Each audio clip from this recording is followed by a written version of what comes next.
তো গাইস আমাদের শহরে হঠাৎ অ্যাটাক করে দিল একটি খতরনাক স্কুইড ডল। আর এই স্কুইড ডলটি জঙ্গলের ভিতরে ডাইনোসরটিকেও ছাড়লো না। আর হ্যাঁ, আমি স্কুইড ডলকে মারার জন্য কি কি করলাম তা জানতে এই ভিডিওটি শেষ পর্যন্ত দেখতে থাকো।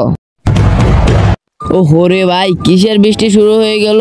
আজকে তো আমাদের মাছ ধরার কথা। যাই তাড়াতাড়ি চিন্টুর কাছে চলে যাই, কারণ এই প্ল্যানটা শুধুমাত্র চিন্টুরই। তো চলো তাড়াতাড়ি করে চিন্টুর বাসায়, এরপর আবার যেতে হবে পুকুরে, কারণ আজকে আমরা পুকুরে মাছ ধরবো, তাও আবার বড়শি দিয়ে। তো চলো ভাই সাহেব, যেভাবেই হোক আজকে মাছ ধরতেই হবে, কারণ আজকে আমি মাছ ধরার জন্য ছুটি নিছি ভাই অফিস থেকে। তো চলো ভাই সাহেব, বেশি কথা না বলে তাড়াতাড়ি করে চলে যাই চিন্টুর বাসায়। আরে ভাই চিন্টু, তাড়াতাড়ি উঠে পড়, তাড়াতাড়ি উঠে পড়, আমার গাড়িতে মাছ ধরতে যেতে হবে ভাই, দেরি হয়ে যাচ্ছে। আরে ভাই, তুই কি মাছ ধরার জন্য সবকিছু নিয়েছিস? আরে হ্যাঁ ভাই, সবকিছুই নিয়েছি, এখন তাড়াতাড়ি গাড়িতে উঠে পড়। কিন্তু ভাই ফ্র্যাঙ্কলিন, আমার তো এখন যেতে মন চাইছে না, কারণ দেখতেই পারতেছিস কত জোরে বৃষ্টি হচ্ছে আজকে, কিভাবে যাই? আরেকদিন যাব ভাই। কিন্তু চিন্টু, এই প্ল্যানটা কিন্তু তোরই ছিল বুঝলি, এখন তাড়াতাড়ি গাড়িতে উঠে পড়। আচ্ছা ভাই ফ্র্যাঙ্কলিন, তুই যেহেতু বলছিস তাহলে উঠেই পড়ি তোর গাড়িতে, তুই গাড়ি চালা। ওকে ভাই সাহেব, তো চলো তাড়াতাড়ি করে পুকুরে মাছ ধরতে হবে, আবার সেগুলো বিক্রি করতে হবে, আবার কিছু খাওয়ার জন্য রাখবো।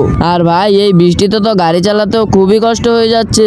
ওকে ভাই সাহেব, ফাইনালি আমি আর চিন্টু নৌকার ভিতরে মাছ ধরা শুরু করে দিছি। আর ভাই চিন্টু, তুই কয়টা মাছ পেলি? এতক্ষণ ধরে মাছ মারতেছিস, কয়টা পেলি এখন পর্যন্ত?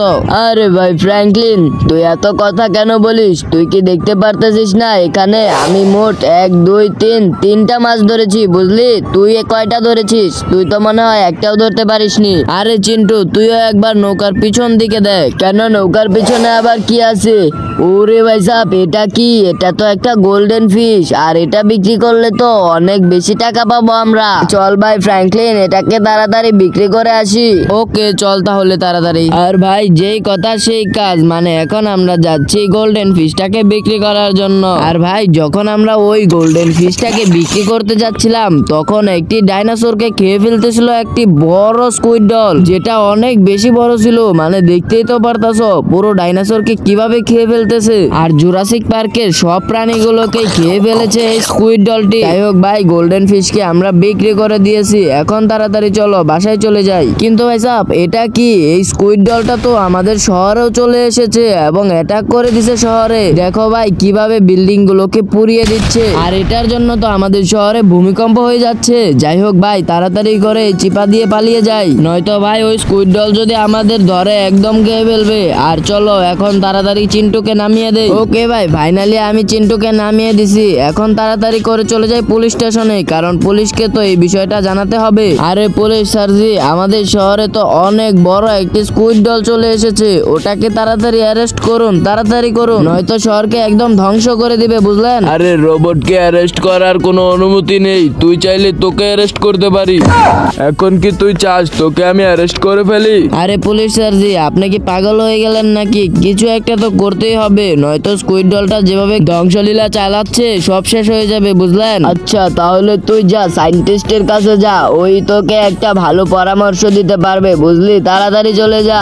ওকে ভাই সাহেব, এখন তাড়াতাড়ি চলে যাই সায়েন্টিস্টের কাছে। আর ভাই বৃষ্টিও কমে গেছে, কিন্তু ভাই পুলিশটা তো কোনো কাজেরই না, মানে কাজের সময় ওরা কোনো কাজেই লাগে না, কেন যে ওদের চাকরি দেয় এটাই তো আমি বুঝি না। যাই হোক ভাই সাহেব, এখন তো আমাদের শহরকে রক্ষা করার জন্য কিছু একটা করতেই হবে। যাই তাড়াতাড়ি সায়েন্টিস্টের কাছে যাই, সায়েন্টিস্টে একটা ভালো পরামর্শ দিতে পারবে। আর এমনিতেও প্রথমে আমি পুলিশের কাছে না যে সায়েন্টিস্টের কাছে গেলেই পারতাম, কারণ পুলিশ তো কোনো কাজেরই না।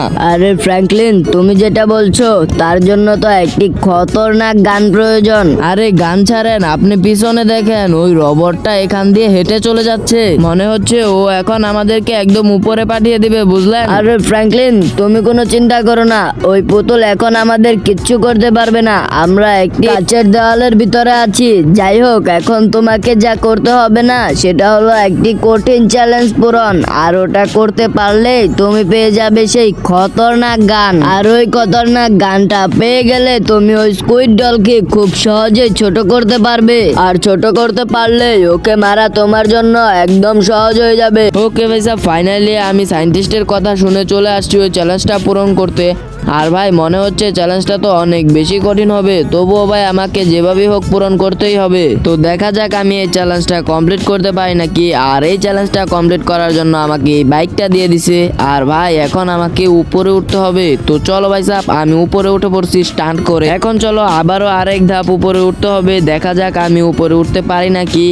আর ভাই আমি উঠে পড়ছি। আর এখন চলো আরো অনেক কঠিন কঠিন চ্যালেঞ্জ আছে, সেগুলোকে আমাকে পূরণ করতে হবে। এখন মনে হচ্ছে একটু সহজই হবে, তবুও ভাই একটু কঠিন, যদি নিচে পড়ে যায় তাহলে সব শেষ। আর ভাই এত কঠিন চ্যালেঞ্জ দেওয়ার কারণ হলো যাতে ভুল মানুষের হাতে ওই গানটা না পড়ে। ওকে ফাইনালি আমি পেয়ে গেছি একটি খাঁচা এবং একটি গান। আর এই গান দিয়ে ওকে ছোট করব এবং এই খাঁচায় বন্দি করে রাখবো। ওকে ভাই সাহেব, ফাইনালি আমি চলে আসছি আমাদের শহরের পাশের কনস্ট্রাকশন বিল্ডিং এ, কারণ শুনলাম যে এই কনস্ট্রাকশন বিল্ডিং এর কাছে ও আসতেছে। আর আমি তাড়াতাড়ি করে ওই বিল্ডিং এর ছাদে উঠে পড়ি ওই গানটা নিয়ে। ওকে ভাই সাহেব, ফাইনালি আমি চলে আসছি সেই কনস্ট্রাকশন বিল্ডিং এর ছাদে। আর এই খতরনাক গানটা দিয়ে এখন ওকে ছোট করে ফেলবো। আর ওকে ছোট করার সাথে সাথে এই খাঁচায় বন্দি করে রাখবো। আর দেখা যাক এখন স্কুইড ডল আসে নাকি।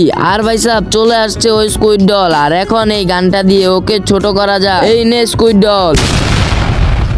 আর ভাই সাহেব ওকে ছোট করার সাথে সাথে আমি এই খাঁচায় বন্দি করে রাখছি। আর এখন চলো একে নিয়ে যাওয়া যাক পুলিশের কাছে, কারণ একে এখন জেলে বন্দি করে রাখা হবে। ওকে ভাই সাহেব, আজকের ভিডিও ছিল এই পর্যন্তই। ভিডিও শেষ পর্যন্ত দেখার জন্য অনেক অনেক ধন্যবাদ। এখন তোমরা ভিডিওতে লাইক করে দাও এবং চ্যানেলে নতুন হলে চ্যানেলটিকে সাবস্ক্রাইব করে দাও। আজকের জন্য বাই।